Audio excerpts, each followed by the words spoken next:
이학영 전문위원과 함께하는 딱이거 시간입니다. 안녕하십니까? 네, 안녕하세요. 오늘은 어떤 얘기 해볼까요? 오늘 금 얘기 한번 해봐야 될 것 같습니다. 금이 오늘 뭐처럼 좀 반등하게 했는데요. 요즘 자고 일어나면 떨어지는 게 금이거든요.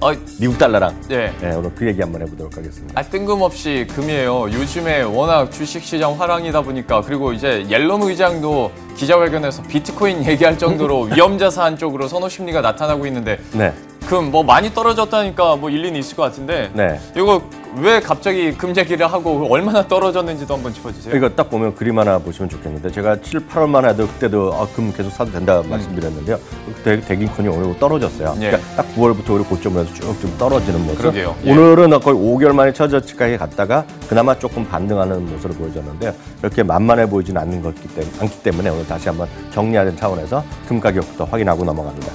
9월 초부터, 그러니까 이 부분. 네, 바로 9월 초부터 쭉 정확히 한번 말씀드리면 고점 대비로는 8.4%나 떨어졌어요. 물론 작년 말 대비는 여전히 한 10% 정도 위에 와 있지만 지금 지수가 20% 올라가는 와중에서 이건 올라갔다고 얘기하기가 오히려 창피하죠. 금 가격도 가격이지만 네. 금에 연계된 상품들의 그러면 수익률도 당연히 요즘에 좀 저조하겠네요. 맞습니다. 금은 정말 투자하는 방법이 수십 가지가 있거든요. 예를 들어서 금을 직접 홈쇼핑에서도 팔잖아요. 네. 금 쌀 때 골드바 팔고. 골드바 팔고 그러는데요. 실제로 금은 또 펀드로 하시는 분 많이 있습니다. 이게 대표적인 거에서 제일 많이 팔린 거가 그래도 블랙락 월드 골드인데요. 최근 3개월무가 14%가량 떨어진 게 보이고요. 신한에서도 하는 것도 13%, IBK에서도 한 13%, 비슷하겠고요. 미래에셋에서도 8%, KB스타월드도 8%. 여기에는 금도 직접 하는 것도 있고 금 관련된 주식을 하는 것도 다 조금씩 들어있는데요. 여하튼 최근에 금 투자하신 분은 물론 이걸 올인하신 분은 안 계시지만 올인하신 분은 속상하죠 지금. 예.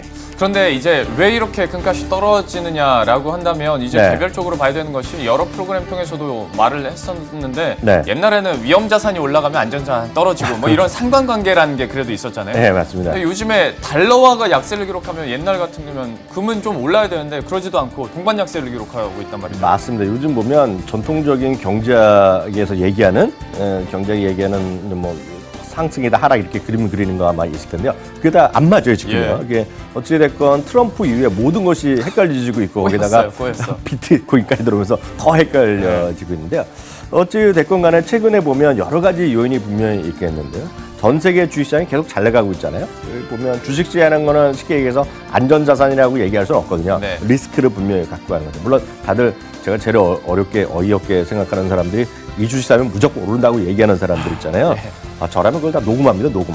그건 바로 말이 안 되는 거거든요. 그러니까 그만큼 주식이라는 건 위험자산인데요. 위험자산이 계속 올라가다 보니까 안전자산인 금이 약간만 떨어질 수 있다. 뭐 그런 거는 충분히 얘기 나는데요. 네. 그보다는 어찌되었건 비트코인의 광풍이 분명히 이 금에도 영향을 미쳤다는 것이 저의 시각이기도 하지만 그런 시각이 좀 있는 건 사실입니다. 저 지금 방금 이거 보고 약간 에이 설마 아무리 비트코인이 요즘에 얘기 많이 단다고 해도 이것 때문에 달러랑 금이 같이 떨어진다고요? 이따 좀 말씀드리지만 비트코인 때문에 머리 아픈 사람들이 한두 명이 아닙니다 지금요. 근데 보시면 제가 이렇게 얘기하면 신뢰성도 떨어지고 그렇잖아요.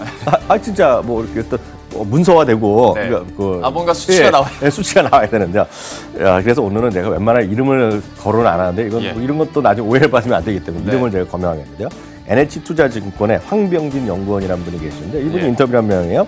통상 국제 금값과 반대로 움직이는 미국 실질금리 뭐 말한 거는데요. 이런 실질금리가 오라는 상황에서 금, 은 등 전통적인 안전자산 투자자의 자금이 이제 비트코인으로 옮겨가면서 금값이 약세를 보이고 있다 이런 얘기를 하는 거죠. 그러니까 이게 제 얘기만이 아니라 이런 사람들을 얘기하는 거죠. 그러니까 이 사람들이 모두 그 한쪽으로 올려가다 보니까 이런 금값은 별로 관심이 없는 거가 되겠고요. 그리고 또 다음 질문이 이거잖아요. 한국에서만 이런 얘기하면 또 의미가 없잖아요.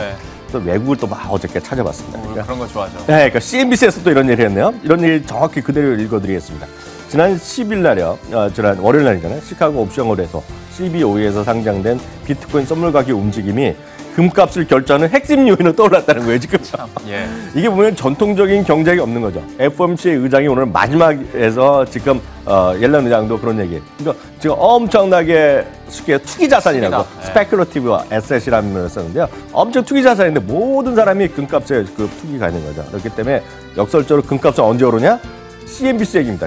저가 한 얘기가 아니라 비트코인 투자에 광풍이 줄어들면 금값이 반등할 수 있다고 얘기하니까요. 지금 금 때문에 속상하신 분들이요. 하여튼 10월에 사신 분 속상하시거든요. 네. 9월달에. 조금 기다리셔야 될 것 같습니다. 어쨌거나 이것만 보면 위험자산 쪽으로 돈이 갔으니까 금값이 떨어지는 것 같긴 한데 네. 그러면 사실 아직까지 근데 체감이 안 돼요. 비트코인 때문에 금값이 떨어진다? 뭐 CNBC에서까지 이렇게 얘기를 했다니까 뭐 네. 알겠는데 네. 금값 외에도 그러면 비트코인의 영향력 아래에 있는 좀 안 좋아지고 있는 상품들이 있나요? 이게요. 사실 제가 개인적으로 제가 월요일 날 대한민국에서 그 비트코인은 정말 유명한 분, 책까지 써갖고 엄청 유명한 분을 제가 저녁을 같이 먹었거든요. 네.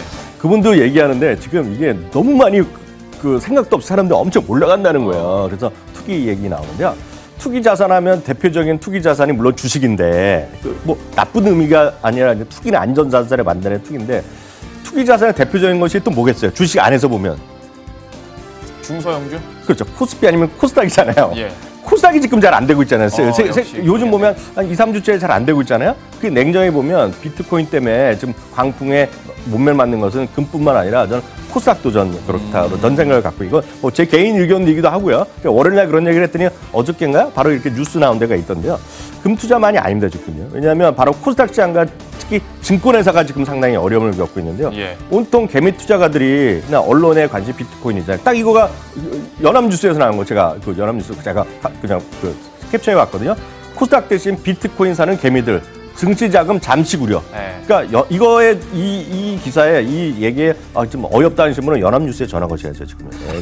이건 지금 약간 어이없다고 생각할 수는 있는데 네. 진짜 그런 거예요. 우리나라에서 제일 큰 게 빗썸이라고 얘기를 하잖아요. 예. 제가 12일 날 기준으로 거래 대금이 2조 4,280억, 24시간 단위고 아침부터 한 반 정도 됐을 때, 네. 그때 거래 대금이 2조 4,281억. 그러니까 그날 하루 종일 코스닥이 5조가 좀 넘었거든요. 그러니까 거래 대금이 하루쯤에 더 많을 수 있겠고요. 네. 수수료만도 36억 원. 수수료가 지금 10배가 보통 10배거든요. 네. 증권에서 HTS 하는 것보다. 보면 이것 때문에 나빠지는 속상한 것이 코스닥도 있지만 제일 속상한 것은 이런 키움증권 같은 코스닥 때문에 잘 나가야지 돈을 번다는 키움증권 있죠. 예. 이런 쪽이 제일 속상한 거죠 지금. 가상화폐 같은 경우에 많이 찍으면 진짜 5조까지도 찍더라고요. 그러니까 이제 뭐 한국거래소와 맞먹는 그런 네. 양인데 네. 그러면 저는 위원님의 생각이 궁금해요. 그러면 이 정도까지 되면 네. 금 줄이고 뭐 포트폴리오에 비트코인 넣을 수도 없는 거고. 이거는 점잖은 처지에 그런 얘기 할 수는 없는 거 같고요. 작년에요. 연말에 제가 그 글로벌 탑 10을 얘기했고요. 금년 3월 때도 했고 6월 때도 했고 제가 다음 주에 또 미리 예고해드리면 제가 글로벌 탑 10을 제가 발표할 텐데요. 네. 그 중에 하나로 제가 금을 제시했습니다. 9월 달까지 한 20% 이게 그때 화면 나오네요. 또 이맘때쯤 하면 박민영 앵커가 같이 나오더라고요. 네, 이게 뭐 나오는 건데요. 그때 뭐 웬만한 거 다 올라오고 뭐 네이버만 안 올랐습니다. 제가 미리 말씀드리면. 그러니까 이때 금이 그때 9월까지 오면 20% 올라갔다가 예. 지금 반납해서 지금 10% 올라갔는데요. 저는 그렇게 보고 있어요. 금을 올인할 필요는 없다는 생각이 들어요. 올인할 필요는. 왜냐하면 그거는 그만큼 뭐 안전자산이지만 금만 갖고는 재미없는 부분이 많은데요. 저는 금은 기본적으로 여러분들 투자를 하셔야 된다. 금은 안전자산으로서 한국 원화뿐만 아니라 미국 달러 자산 아니면 금은 최소한 둘 중에 하나는 갖고 가시는 것이 맞다. 이게 단기적 시각이 아니라 포트폴리오에서 반드시 갖고 가셔야 된다는 생각 갖고 있고요. 다음 주 걸 제가 거의 결정했는데 금은 또 뭐 얘기할 겁니다. 예. 갖고 가시라고요. 다만 이제 금을 투자하는 방법은 정말 여러 가지가 있습니다. 금 선물에 직접 투자하는 방법도 있고요. 금 관련 펀드도 있고요. 은행에서 금 통장을 직접 거래하는 방법도 있고요.